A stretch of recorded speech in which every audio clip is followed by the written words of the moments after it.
உங்கள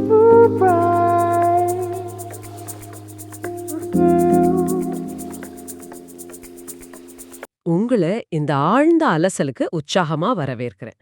இப்போ நீங்க ஒவ்வொரு முறையும் ஒரு சின்ன பொய் சொல்லும்போதும், உங்க மூளை ஒரு ரசாயன நச்சை, அதாவது ஒரு பயாலஜிக்கல் டாக்ஸின நேரா உங்க ரத்தத்துல கலக்குதுன்னு சொன்னா, உங்களால நம்ப முடியுதா? ஆமா, அது கேட்கறதுக்கே ரொம்ப ஆச்சரியமான ஒரு விஷயமா தான் இருக்கும். அதாவது அந்த நச்சு உங்க உடல் ஒரு மாபெரும் பிரபஞ்ச சக்தியை ஈர்க்கிறத பௌதீக ரீதியாவே தடுக்குது அப்படிங்கறது தான் இதுல உச்சக்கட்ட அதிர்ச்சி. ம், ரொம்ப சரியான ஒரு ஆரம்பம் இது. இன்னைக்கு நாம எதையோ ரொம்ப ஆழமா தோண்டி எடுக்க போறோம்.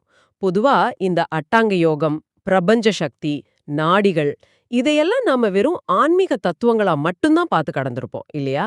ஆமா, ஏதோ ஒரு பிலாசபி அப்படின்ற அளவுல தான் நம்ம புரிதல் இருக்கு. ஆனா அந்த பழங்கால நூல்களையும் தத்துவங்களையும் ஒரு உயிரியல் மற்றும் நரம்பியல், அதாவது நியூரோ சயின்ஸ் கண்ணோட்டத்துல வச்சு பார்த்தா என்னவாகும்?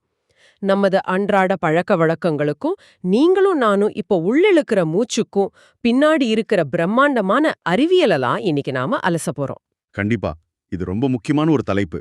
நம்ம கிட்ட இருக்கிற தரவுகளின்படி பாத்தீங்கன்னா, வாசி யோகம் மூலமா பிரபஞ்ச சக்தியை ஈர்க்கிறதுக்கு இயமம் நியமம் அப்படின்னு சொல்லப்படுற சில அடிப்படை நெறிமுறைகள் மிக முக்கியம்னு சொல்லப்படுது. தத்துவங்களை கொஞ்சம் ஓரமா வச்சுட்டு இதோட அறிவியலுக்குள்ள நாம நேரடியா குதிக்கலாம். முதல்ல சொல்லுங்க, இந்த அஸ்திவாரம் ஏன் இவ்ளோ முக்கியம்? இதை ஒரு கட்டிடக்கலையோட ஒப்பிடுறதை விட ஒரு மிக நுட்பமான அறிவியல் கருவியோட ஒப்பிடுறது ரொம்ப சரியா இருக்கும்னு நான் நினைக்கிறேன். அறிவியல் கருவியா? எப்படி சொல்றீங்க?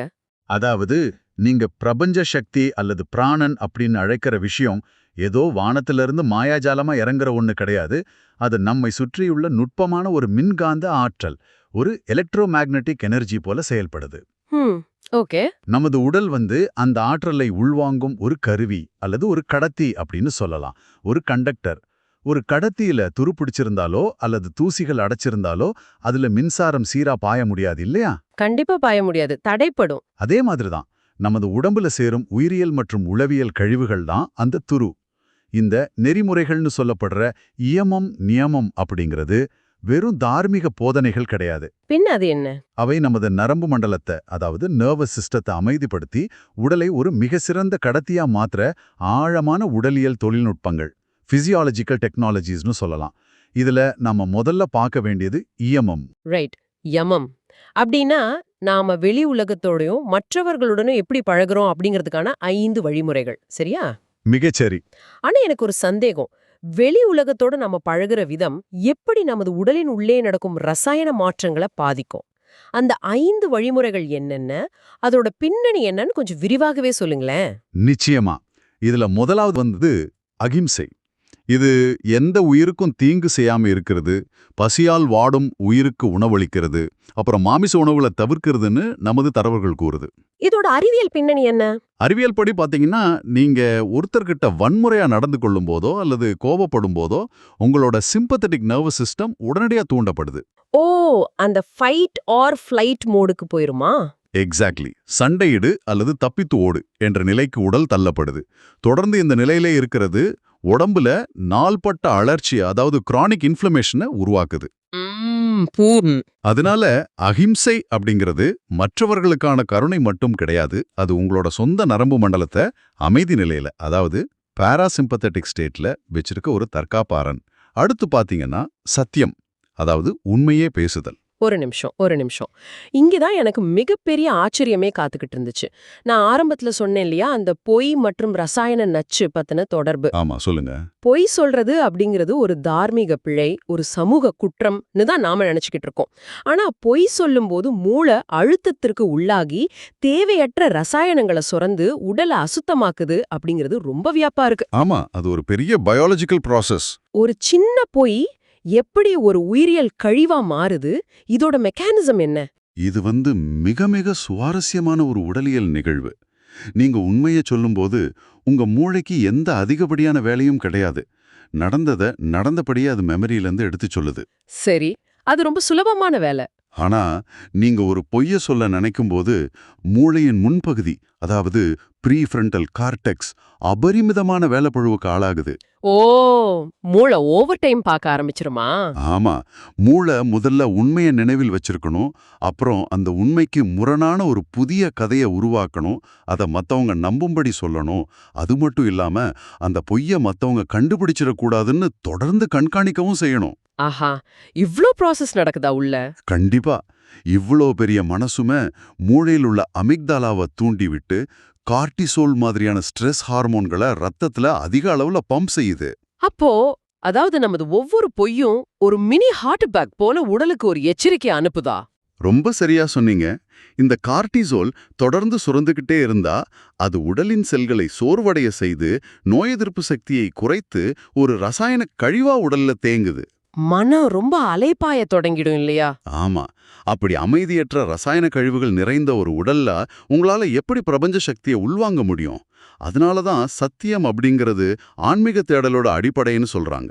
ரொம்ப தெளிவா புரியுது. இது தவிர யமத்துல மேலும் 3 விஷயங்கள் இருக்கு. அஸ்தேயம், அதாவது திருடாமை, பிறர் பொருளுக்கு ஆசைப்படாமல் இருக்கிறது. அடுத்து பிரம்மச்சரியம், இது நமது பாலியல் ஆற்றலையும் ஒட்டுமொத்த உடல் சக்தியையும் வீணாக்காமல் பாதுகாத்து மேல் நோக்கி திருப்புதல். இறுதியா அபரிக்கிரகம், தேவைக்கு அதிகமா பொருட்களை சேர்த்து வைக்காமல் இருக்கிறது. இந்த மூன்றையும் வச்சு பார்க்கும்போது எனக்கு ஒன்னு தோணுது.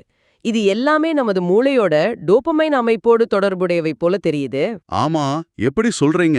திருடுவது, தேவைக்கரிதமா பொருட்களை குவிக்கிறது, பாலியல் இச்சைகள்ல அதீதமா ஈடுபடுறது எல்லாமே ஒரு விதமான உடனடி திருப்திக்கான, அதாவது ஒரு இன்ஸ்டன்ட் கிராட்டிஃபிகேஷனுக்கான ஓட்டம் தானே.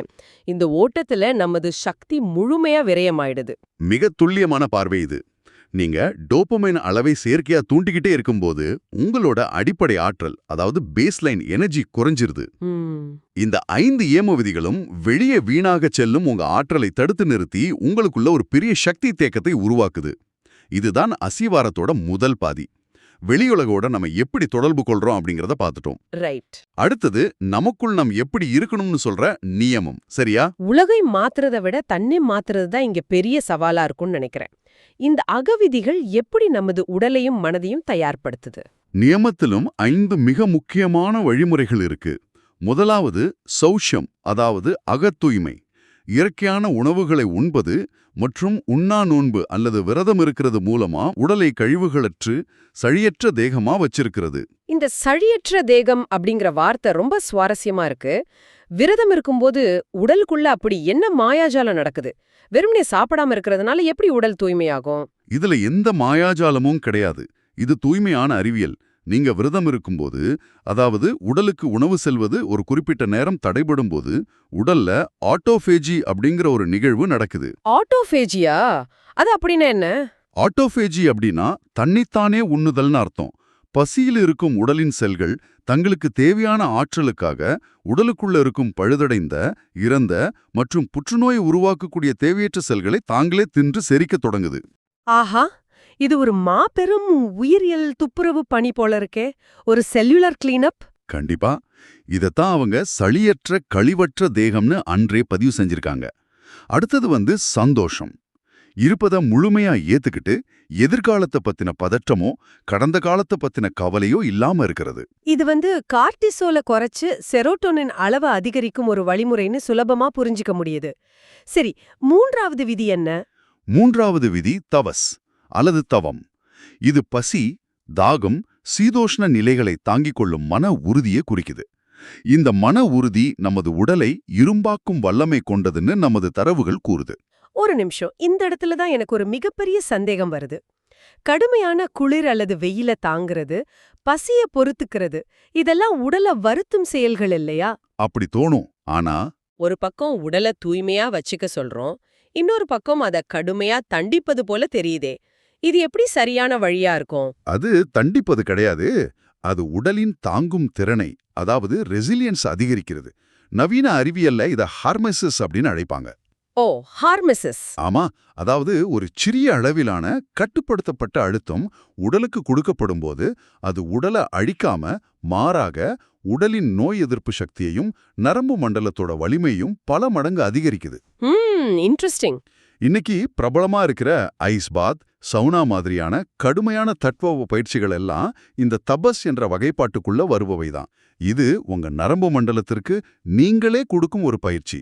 எவ்வளவு பெரிய அழுத்தம் வந்தாலும் நான் பதற்றமடைய மாட்டேன் அப்படின்னு உடலுக்கு கொடுக்கும் ட்ரெய்னிங்னு சொல்லலாமா? சரியா சொல்லிங்க. ஆச்சரியமா இருக்கு. சரி, மீதமுள்ள 2 அகவிதிகள் என்ன? 4வது ஸ்வாத்தியாயம். இது உங்களை நீங்களே அறிந்து கொள்ளுதல், சுய பரிசோதனை செய்து கொள்வது மற்றும் நல்ல நூல்களை படிக்கிறது. ரைட். 5வது? 5வது எல்லாவற்றையும் விட மிக கடினமான ஈஸ்வர பிரணிதானம். நான் என்ற அகங்காரத்தை, ஈகோவை அழிச்சிட்டு அனைத்தையும் அந்த மாபெரும் பிரபஞ்ச சக்தியிடம் ஒப்படைத்து விடுவது. இது கேட்கறதுக்கு ரொம்ப ஆன்மீகமா இருக்கே. அப்படி தோணும். ஆனா இது மூளையோட டிஃபால்ட் மோடு நெட்வொர்க்னு சொல்லப்படுற, எப்பவுமே நம்மை பற்றிய சிந்திக்க வைக்கும் நரம்பியல் சுற்றை அமைதிப்படுத்தும் ஒரு மாபெரும் உளவியல் பயிற்சி. ஓ, அந்த டிஎம்என் நெட்வொர்க் அமைதிப்படுத்துறதா? இந்த இயமம் மற்றும் நியமம் ஆகிய 10 படிகளையும் கேட்கும்போது எனக்கு ஒண்ணு தெளிவா புரியுது. இத நான் ஒரு நவீன தொழில்நுட்ப உமையோட ஒப்பிட விரும்புறேன். சொல்லுங்க, கேட்க ஆர்வமா இருக்கேன். அதாவது, நாம ஒரு மிக அதிக மின்னழுத்தம் கொண்ட ஒரு ஹை வோல்டேஜ் சாஃப்ட்வேரை நமது கம்ப்யூட்டர்ல இன்ஸ்டால் செய்ய போறோம். அந்த சாஃப்ட்வேர் தான் பிரம்மாண்ட சக்தி. ஆனா நமது கம்ப்யூட்டரோட ஹார்ட்வேர் மிகவும் பழையதாக, வைரஸ் நிறைந்து தூசு படிந்து கிடக்குது. அப்படிப்பட்ட ஒரு பலவீனமான ஹார்ட்வேர்ல அந்த பிரம்மாண்டமான சாஃப்ட்வேரை ஏற்றினால் என்னாகும்? சிஸ்டம் உடனடியாக கிராஷ் ஆகிடும் இல்லையா? ஆமா, கண்டிப்பா தாங்காது. அதான் உண்ணா நோன்பு மூலமா ஆட்டோஃபேஜியை தூண்டி உடலை சளியற்றதா மாத்துறது, தபஸ் மூலமா நரம்பு மண்டலத்தை இரும்பாக்குவது, பொய் சொல்லாம மன அழுத்தத்தை குறைக்கிறது, இது எல்லாமே நமது உடலோட ஹார்ட்வேரை அப்கிரேட் செய்யற வேலைகள் தானே. வாவ், இதை விட சிறந்த ஒரு விளக்கத்தை கொடுக்கவே முடியாது. அந்த ஹார்ட்வேர் அப்கிரேட் இல்லாம நீங்க எந்த தியானம் செஞ்சாலும், மூச்சு பயிற்சி செஞ்சாலும் அது முழுமையான பலனை தராது. ஆமா, அது சில சமயம் ஆபத்தா கூட முடியலாம். அதனால தான் பலருக்கு ஆன்மீக பயிற்சிகள் கடினமாகும், சிலருக்கு ஆபத்தாவும் முடியுது. சரி, இப்போ உங்களது உவமையின்படியே நமது ஹார்ட்வேர் அப்கிரேட் செய்யப்பட்டு மிகவும் சக்தி வாய்ந்ததா, எந்த வைரஸும் இல்லாம தயாரா இருக்குன்னு வச்சுக்குவோம். Okay, ready. அடுத்த கட்டமா அந்த பிரபஞ்ச சக்தி என்ற சாஃப்ட்வேர் எந்த வழியில உடலுக்குள்ள நுழையுது, அதோட கட்டமைப்பு என்ன அப்படிங்கறத பார்க்கணும். இதுதான் நீங்களும் நானும் ஆவலோடு காத்திருக்கிற பகுதி. அஸ்திவாரம் உறுதியாகிடுச்சு. பிரபஞ்ச சக்தி உள்ளே வரும் அந்த பாதைகள் என்னென்ன? மனித உடலோட கட்டமைப்பு எப்படி இதை உள்வாங்குது? இங்குதான் நம்ம உடலின் மிக நுட்பமான உடற்கூயியலுக்குள்ள, அதாவது எசோட்டரிக் அனாட்டமிக்குள்ள நுழையிறோம். நமது தரவுகளின்படி மனித உடலுக்குள்ள 72,000 நாடிகள், அதாவது கண்ணுக்கு தெரியாத சூட்ச்ம நரம்புகள் ஓடிக்கிட்டு இருக்கு. இது ஒரு மாபெரும் வலைப்பின்னல். ஒரு நிமிஷம், 72,000 நாடிகள் அப்படிங்கிறது கேட்பதற்கு மிக பிரம்மாண்டமா இருக்கு. ஆனா இது அறிவியல் படி நிரூபிக்கப்பட்ட ஒன்றா, அல்லது இது வெறும் ஒரு குறியீடா? நல்ல கேள்வி. இது பௌதீக உடலை அறுத்து பார்த்தா தெரியும், இரத்த நாளங்களோ நரம்புகளோ கிடையாது. இது நமது உடல்ல ஓடும் மின் வேதியியல் ஆற்றலின், அதாவது எலக்ட்ரோகெமிக்கல் எனர்ஜியோட பாதைகளை குறிக்கும் ஒரு வரைபடம். ஓ, எனர்ஜி பாத்வேஸ். ஆமா, ஆனா இந்த 72,000 பாதைகளை பத்தி நாம கவலைப்பட தேவையில்லை. பிரபஞ்ச சக்தியை ஈர்க்கிறதுக்கு நாம முக்கியமா 3 நாடிகளை பத்தி தெரிஞ்சுக்கிட்டா போதுமானது. அந்த 3 நாடிகள் என்னென்ன? அவை இடைகலை, பிங்கலை மற்றும் சுழுமுனை. இடைகலை, பிங்கலை, சுழுமுனை. இதோட செயல்பாடுகள் என்ன? இடைகலை அப்படிங்கறத சந்திர நாடின்னு சொல்லுவாங்க. இது நமது இடது நாசி, அதாவது இடது மூக்கு துவாரம் வழியா செல்லும் மூச்சு. இத தற்கால அறிவியலோட ஒப்பிட்டா இது நமது பாராசிம்பத்தட்டிக் நரம்பு மண்டலத்தோடு தொடர்புடையது. அதாவது உடலை ரிலாக்ஸ் பண்ற சிஸ்டம். ஆமா, இது உடலுக்கு குளிர்ச்சியையும் மன அமைதியையும் ஓய்வையும் தரக்கூடியது. ஒரு வாகனத்தின் பிரேக் மாதிரின்னு வச்சுக்கலாமே. சரி, அப்போ பிங்கலை. அடுத்தது பிங்கலை. இது சூரிய நாடி. இது வலது நாசி வழியா செல்லும் மூச்சு. இது சிம்பத்தட்டிக் நரம்பு மண்டலத்தோடு தொடர்புடையது. ஓ, அப்ப இது வண்டியோட ஆக்சலரேட்டர். சரியா புடிச்சிட்டீங்க.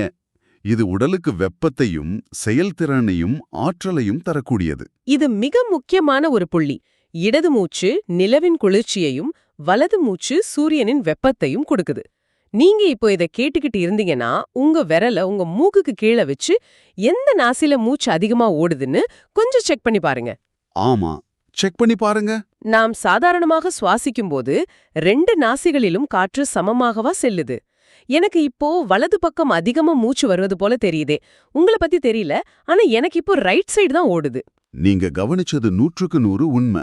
நாம் அனைவருமே இயல்பா சுவாசிக்கும்போது காற்று 2 நாசிகளிலும் சமமா ஓடுவதில்லை. அப்படியா? ஏன் அப்படி? உங்க உடல் சூரிய சக்தியில இயங்கும். அடுத்த 2 மணி நேரத்துல அது சந்திர சக்திக்கு மாறும். நாம் எப்பவுமே ஒரு பக்கமாய் சாய்ந்தபடிதான், அதாவது ஏதோ ஒரு நாசின் ஆதிக்கத்துல தான் இயங்கிக் கொண்டிருக்கும். ம் அதாவது பிரேக் மற்றும் ஆக்சிலரேட்டரை மாற்றி மாற்றி அழுத்திக் கொண்டே இருக்கோம் அப்படிங்கிறது புரியுது. நாடிகளை பத்தி தெரிஞ்சுக்கிட்டோம். ஆனா அந்த பிரபஞ்ச சக்தியை ஈர்க்கும் அந்த ரகசிய சாவி என்ன? எப்பவுமே சமமா ஓடாத இந்த மூச்சை வச்சுக்கிட்டு நாம எப்படி அந்த ஆற்றல்ல உள்ள இழுப்பது? இங்குதான் இந்த முழு விவாதத்தோட மையப்புள்ளியே வருது. நீங்க வாகனத்தோட பிரேக்கையோ அல்லது ஆக்சிலரேட்டரையோ அழுத்திக்கிட்டே இருக்கிற வரை உங்களால சக்தியை சேமிக்க முடியாது. அப்போ என்ன பண்ணணும்? வண்டியை நியூட்ரல் கியருக்கு மாத்தி என்ஜினை முடுக்கும்போது தான் அதோட முழு சக்தியும் அங்கே மையத்துல குவியும். இந்த நியூட்ரல் கியர் தான் சுழுமுனை. சுழுமுனை? ஆமா, இது அக்னி நாடி.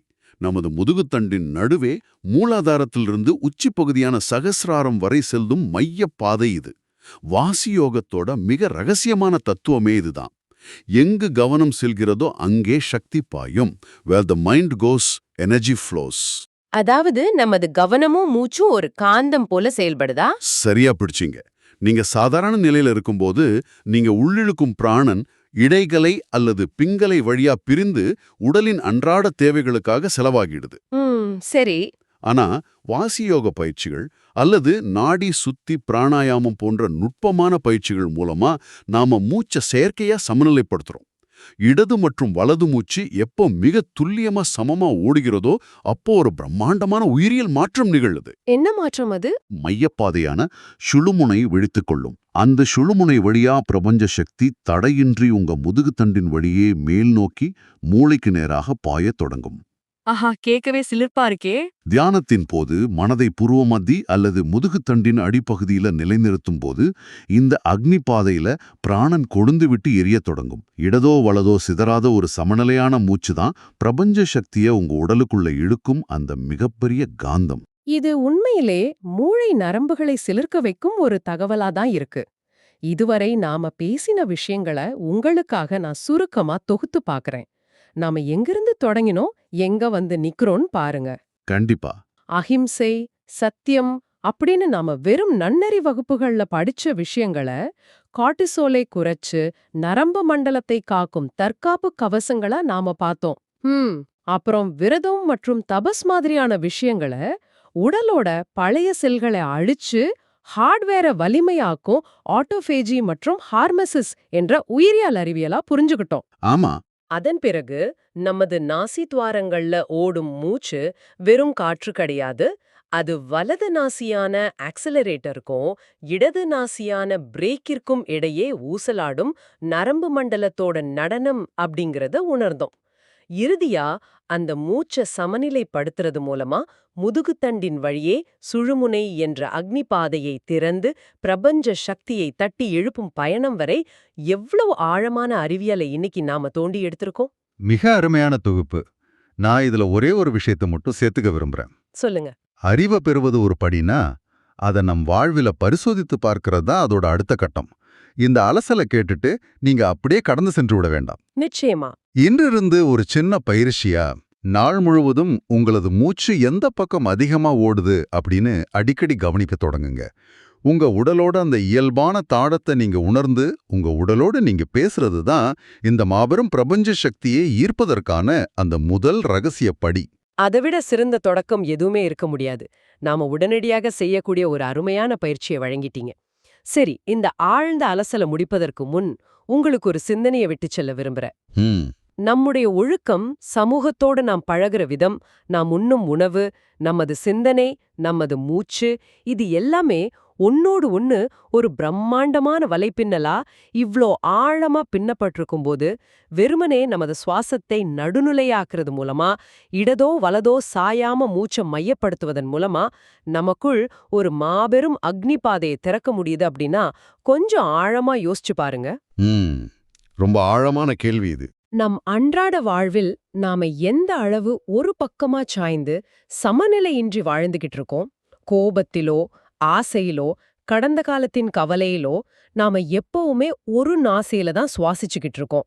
ஒரு சின்ன பௌதீக மூச்சில் சமநிலை ஏற்படும் போதே ஒட்டுமொத்த பிரபஞ்ச ஆற்றலும் நமக்குள் தடையின்றி பாயுது அப்படின்னா, நமது சிந்தனையில், நமது செயலில், நமது ஒட்டுமொத்த வாழ்வில் அந்த சமநிலை ஏற்பட்டால் நாம் என்னவாக மாறுவோம்?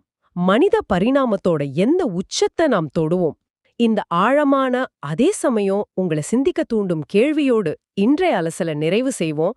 தொடர்ந்து உங்களுக்கான தேடலை விரிவுபடுத்துங்க.